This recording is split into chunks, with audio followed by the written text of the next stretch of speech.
আসসালামু আলাইকুম সবাইকে। আশা করি আপনারা সবাই ভালো আছেন।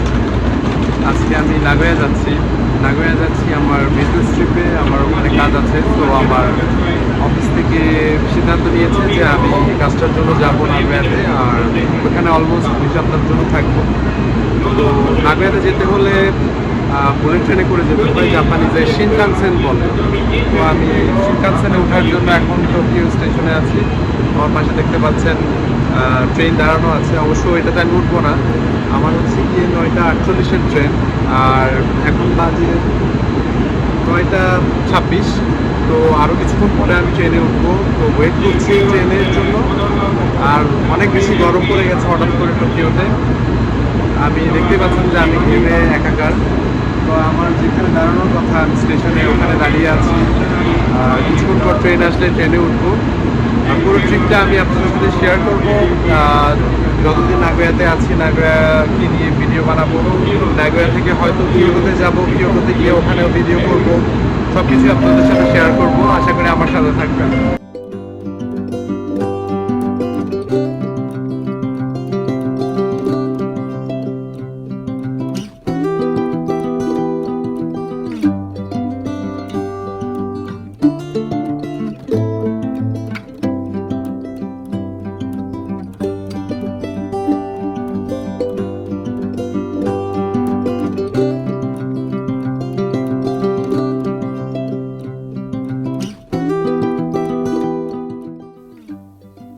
আমি এখন ট্রেনে উঠে গেছি, ট্রেনটা ছেড়ে দিবে এখনই।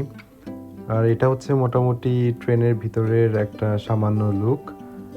তো ছেড়ে দেওয়ার পরে আমি ভাবছিলাম যে অনেক দিন পরে আমি জার্নি করছি, আর প্রায় 2 বছরের উপরে হয়ে যাবে যে আমি কোনো দূরে কোথাও যাই না। জাপানের ভিতরে দূরে কোথাও যাই না। তো নাগোয়াতে যাওয়া হচ্ছে, আর আজকের ওয়েদারটাও অনেক সুন্দর, মেঘলা আবার রোদও। খুব অদ্ভুত একটা ওয়েদার। সাধারণত গরমকালে টোকিওর এরকম ওয়েদার দেখা যায় না, বেশিরভাগ দিনই খুব কড়া রোদ থাকে। তো ট্রেনে ওঠার আগে আমি আমার ব্রেকফাস্টটা কিনে নিয়েছিলাম, যেহেতু জাপানে ট্রেনের ভিতরে খাওয়া দাওয়া করা যায়, শুধু বুলেট ট্রেনের ভিতরেই খাওয়া দাওয়া করা যায়। তো আমি আমার ব্রেকফাস্টটা কিনে নিয়েছিলাম। আপনাদের সাথে একটা ইনফরমেশন শেয়ার করি, সেটা হচ্ছে গিয়ে ট্রেনের ভিতরে কিন্তু ওয়াইফাইয়ের ব্যবস্থা আছে, আর ওয়াইফাইটা আপনি 3টা ল্যাঙ্গুয়েজে সেটিংস করতে পারবেন। একটা হচ্ছে গিয়ে জাপানিজ, ইংলিশ আর হচ্ছে গিয়ে চাইনিজে। আর ট্রেনের ভিতরে চার্জিংয়ের ব্যবস্থাও আছে। আপনার এখানে দেখতে পাচ্ছেন যে হচ্ছে গিয়ে এখানে চার্জ দেওয়া যায়, চার্জ দেওয়ার মতো প্লাগ আছে। সো আপনি অনেক নিশ্চিন্তেই কিন্তু জার্নিটা করতে পারবেন। একদম অফিসের কাজ থেকে শুরু করে আপনি ওয়াইফাই কানেক্ট করে আপনার ল্যাপটপে, আপনার ফোনে যে কোনো কাজ আপনি ট্রেনের ভিতরে খুব ফুল স্পিড ইন্টারনেটে আপনি কাজটা করতে পারবেন। আসসালামু আলাইকুম সবাইকে। আমি এখন আছি নাগোয়াতে। আমি গতকালকে এসে আসলে আমার অফিসের কাজ ছিল, তো কোনোরকম আমার রুমে জিনিসপত্র রেখে কাজে চলে গিয়েছিলাম। কাজ থেকে এসে টায়ার্ড ছিলাম, এই জন্য আর ভিডিও করা হয়নি। তো ভাবলাম আজকে ভিডিও করি। তো আজকেও সকাল থেকে ভিডিওটা শুরু করতে পারিনি। আসলে আসার পর থেকে শুধু জাপানিজ ফুড খাচ্ছিলাম। জাপানিজ ফুড বলতে রাইস, আপনার জাপানিজ যে রাইস আছে ওটার সাথে হয়তো স্যামন ফিশ অথবা জাপানিজ খারাগে হচ্ছে কি মানে চিকেন ফ্রাই। এগুলো খেয়ে খেয়ে আর ভালো লাগছিল না, একটা অবক্তি চলে আসছে। তো এই জন্য ভাবলাম যে হচ্ছে গিয়ে আজকে একটু ইন্ডিয়ান ফুড খাই। এখন ইন্টারনেটে ঘাটছিলাম, গুগল ম্যাপে দেখছিলাম যে ইন্ডিয়ান রেস্টুরেন্ট কোথায় আছে আশেপাশে। তারপরে একটা পাকিস্তানি রেস্টুরেন্ট খুঁজে পেলাম।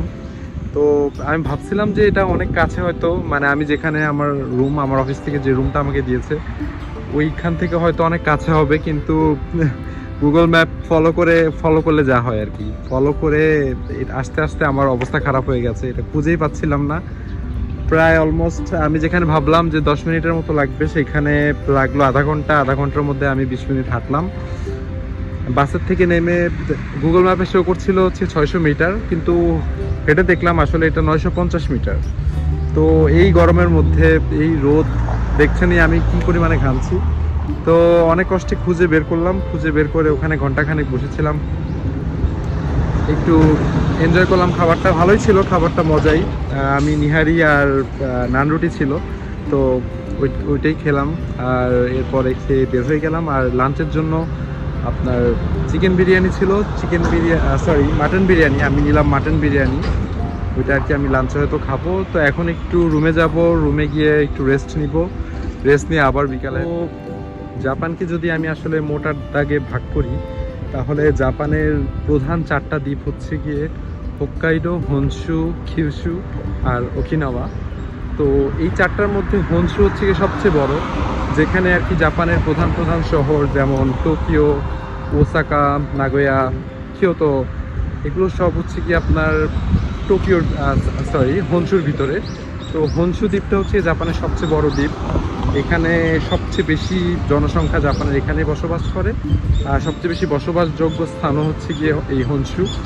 মানে জাপানের ম্যাপ যদি আপনারা দেখেন, তাহলে ঠিক মধ্যবর্তী অংশে যেই বিশাল বড় যেই পোর্শনটা দেখা যায়, একটা তো জাপানের মাথা যেটা, সেটা হচ্ছে গিয়ে হোক্কাইডো, আর একদম নিচে যেটা দেখা যায় সেটা হচ্ছে কিউশু, আর মাঝখানে যেই মানে অবিচ্ছেদ্য যেই অংশটুকু, ওইটা হচ্ছে গিয়ে হনশু। তো এই হনশুতেই আর কি বেশিরভাগ মানুষ থাকে। আর জাপানের প্রধান 4টা শহর টোকিও, কিয়োতো, নাগোয়া, ওসাকা, এগুলো হচ্ছে গিয়ে হনশু দ্বীপে অবস্থিত। তো নাগোয়া হচ্ছে গিয়ে টোকিও থেকে মোটামুটি বলা যায় 270 কিলোমিটার দূরে, যার ফলে নাগোয়া কিছুটা ডিফারেন্ট টোকিও থেকে। ডিফারেন্ট অ্যাজ ইন আমাদের ঢাকার চট্টগ্রামের মতো। যদি টোকিও ঢাকা হয়ে থাকে, তাহলে নাগোয়া হচ্ছে গিয়ে চট্টগ্রাম, অনেকটা এরকমই। কিন্তু পার্থক্য হচ্ছে গিয়ে জাপানের ম্যাপটা আসলে মানে লম্বালম্বি। আমাদের বাংলাদেশের ম্যাপ বা অন্যান্য দেশের ম্যাপ একটু চতুর্ভুজ আকৃতির হলেও, যেহেতু জাপানের ম্যাপ একটা চিকন হয়ে লম্বা, সুতরাং আবহাওয়ার পার্থক্য অনেক হয়ে যায়। যেহেতু লেংথ অনেক বেশি এখানে, মানে এক জায়গা থেকে আরেক জায়গার দূরত্বটা অনেক বেশি, সেহেতু আবহাওয়ার অনেক পরিবর্তন হয়। যেমন টোকিওতে এখনও গরম, কিন্তু গরমটা সহনীয় মাত্রায় আছে এখনও, কিন্তু এখানে প্রচণ্ড গরম প্লাস হচ্ছে গিয়ে প্রচণ্ড ঘাম হচ্ছে, আর যার মানে হচ্ছে গিয়ে আর্দ্রতা অনেক বেশি। তো টোকিওতে কম্পারেটিভলি আর্দ্রতা একটু কম, নাগোয়াতে আর্দ্রতা অনেক বেশি, আর প্রচুর ঘাম হচ্ছে, আর কেমন জানি শরীরের ভিতরে একটা অস্থিরতা লাগছে। এই একটা পার্থক্য আমি বুঝতে পারলাম। আর জাপান আসলে দেশটাই এরকম যে হচ্ছে গিয়ে অনেক আগে যখন মানুষরা আসতো জাপানে, মানে প্রথম মানব বসতি যখন মানুষরা স্থাপন করেছে জাপানে, তো তারা এসে নাকি বলেছে অনেক পুরাকৃতিতে পাওয়া যায় যে হচ্ছে কি এই এখন যে জাপানের যে দেশটা, এখানে মানে মানব বসতি করার জন্য বসবাসযোগ্য ছিল না আসলে।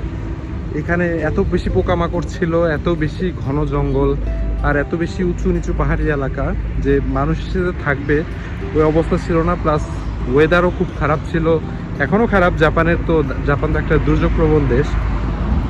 সব কিছু মিলায়ে খুবই আনহসপিটেবল একটা কান্ট্রি ছিল তখন। এখন জাপানকে জাপানিজরা বসবাসযোগ্য করেছে, কিন্তু এখানে যদি মানুষ না থাকতো, তাহলে মনে হয় সবচেয়ে বেশি ভালো হতো। কারণ এটা এত বেশি মানে সব জায়গায় শুধুমাত্র সাজিয়ে গুছিয়ে রাখা হয়েছে, এজন্য সুন্দর দেখা যায়। তাছাড়া যদি জাপান একটা অনুন্নত দেশ হতো, বা হচ্ছে গিয়ে যদি জাপান কোনোভাবে একটু গরিব দেশ হতো, এখানে কিন্তু মানুষ থাকতে পারতো না। কারণ এই দেশের অদ্ভুত আবহাওয়া, মানে শীতের সময় প্রচণ্ড শীত, প্রচণ্ড বরফ, গরমের সময় প্রচণ্ড গরম, আর এত আর্দ্রতা, পোকা মাকড়, মানে সব কিছু মিলে মানে আমার কাছে ওয়েদারটা পছন্দ না জাপানের। কিন্তু আমি যদি দেখি মানে ইউরোপ বা আমেরিকার কথা যদি আমি বলি, সেই ক্ষেত্রে ওয়েদারের দিক থেকে আমার মনে হয় তারা অনেক ভালো, যদিও অনেক বেশি ঠান্ডা পড়ে ইউরোপে বা আমেরিকাতে, কিন্তু আমার মনে হয় জাপানের থেকে বেটার ওয়েদার ওদের। তো এই একটা দিক আমার খুবই অপছন্দ জাপানের, বাকি সব ঠিকঠাক আছে।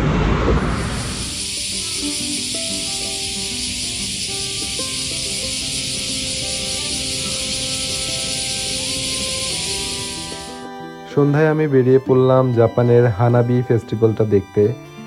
এখানে প্রতি বছর আতশবাজি করা হয়, আর খুব ঘটা করে পালন করা হয়। এটা জাপানের সংস্কৃতির একটা অংশ। তো আমি ভাবলাম আপনাদের সাথে কেননা শেয়ার করি। এত সুন্দর একটা মুহূর্ত, অনেক ভালো লাগে দেখতে, একটা চোখের একটা শান্তি।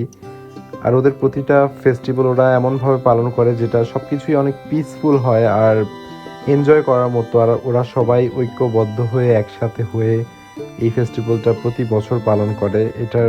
এই ফেস্টিভ্যালটা পালন করার পিছনেও একটা ইতিহাস আছে, হয়তো অন্য কোনো একটা ভিডিওতে আপনাদের সাথে শেয়ার করব। আশা করি ততদিন পর্যন্ত আপনারা ভালো থাকবেন, সুস্থ থাকবেন। আশা করি আপনাদের জীবনের প্রতিটা মুহূর্ত অনেক সুন্দর ও আনন্দময় হোক।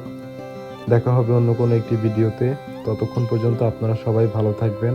আল্লাহ হাফেজ।